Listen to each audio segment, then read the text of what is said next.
اسامہ رضی اللہ عنہ نے ایک باغ لگانا تھا تو اس کے لیے وہ بہترین نسل کی کھجوریں لے کے آئے کہ میں کھجوریں زمین میں ڈالوں گا اور اس سے درخت بنیں گے اور ان کا مجھے پھل ملا کرے گا. اور اس کے لیے انہوں نے 1000 درہم یا دینار جو بھی کرنسی تھی وہ خرچ کی. جب وہ گھر کھجوروں کی بوریاں آئیں تو والدہ کو پتہ نہیں تھا. والدہ نے کھجوریں دیکھ کے ان کو ٹیسٹ کیا تو ان کو اچھی لگی. حضرت اسامہ رضی اللہ عنہ نے اپنی والدہ کو بتانا بھی گوارا نہ کیا کہ امی یہ میں نے باغ لگانے کے لیے بیج کے طور پہ منگائی ہیں، کھانے کے لیے نہیں ہے. 1000 درہم کی کھجوریں ان کی والدہ نے کھا لیں اور وہ خاموش رہے. کسی نے پوچھا کہ آپ نے باغ لگانا تھا. وہ کہنے لگے کہ مجھے باغ لگانے کی اتنی خوشی نہ ہوتی جتنی خوشی مجھے اس بات کی ہے کہ میری والدہ کو کھجوریں پسند آئیں اور انہوں نے ان کو کھا لیا.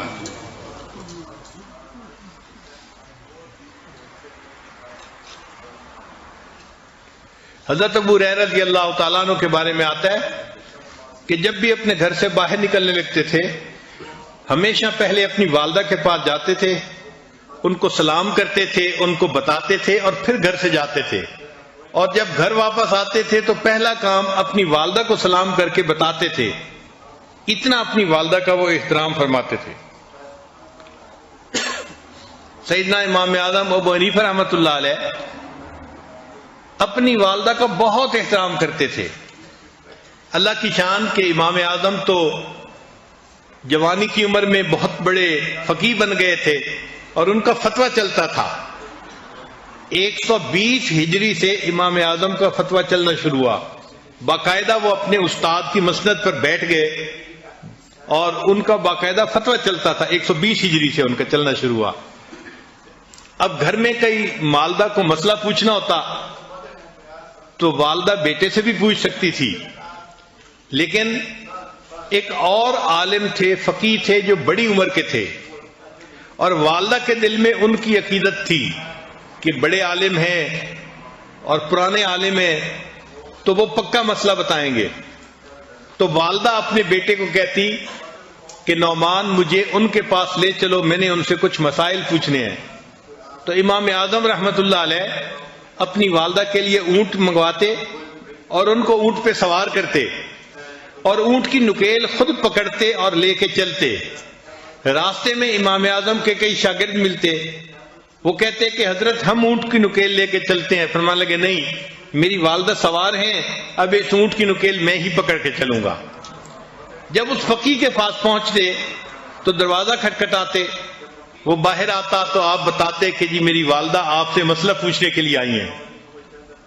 اچھا کئی مرتبہ مسئلہ ایسا ہوتا تھا کہ جو ان کو بھی نہیں آتا تھا تو وہ امام اعظم کو اشارہ کرتے کہ مجھے تو اس کے جواب کا نہیں پتا.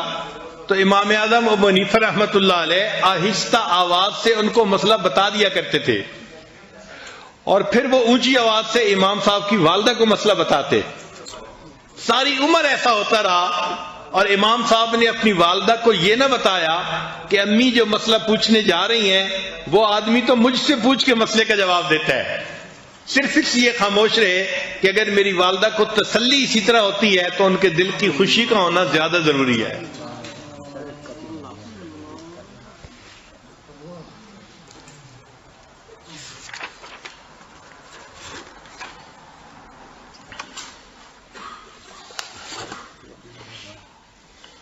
ابن سیری رحمت اللہ علیہ، محمد ابن سیری جنہوں نے تعبیر الرؤیا کتاب لکھی، ان کے بارے میں ان کی بہن حفصہ بنت سیری کہتی ہیں کہ اپنی والدہ سے گفتگو کرتے ہوئے وہ اتنا آہستہ بولتے تھے کہ ہم حیران ہوتے تھے کہ اتنا آہستہ. زندگی بھر انہوں نے اپنی آواز اپنی والدہ کی آواز سے بلند نہیں کی، اتنا ان کا احترام کرتے تھے. ان کی والدہ کو کچھ خاص ڈیزائن اور رنگ والے کپڑے بڑے پسند تھے. تو جب ابن سیری رحمۃ اللہ کو پتہ چلا کہ میری والدہ ایسے کپڑے رنگ والے پہننا پسند کرتی ہے تو وہ رنگریز کے پاس گئے رنگ سیکھنے کے لیے اور اس کے بعد اپنی والدہ کے کپڑے خود رنگا کرتے تھے تاکہ میری والدہ اس رنگ کے کپڑوں کو پہنے گی اور اس کو خوشی ملے گی.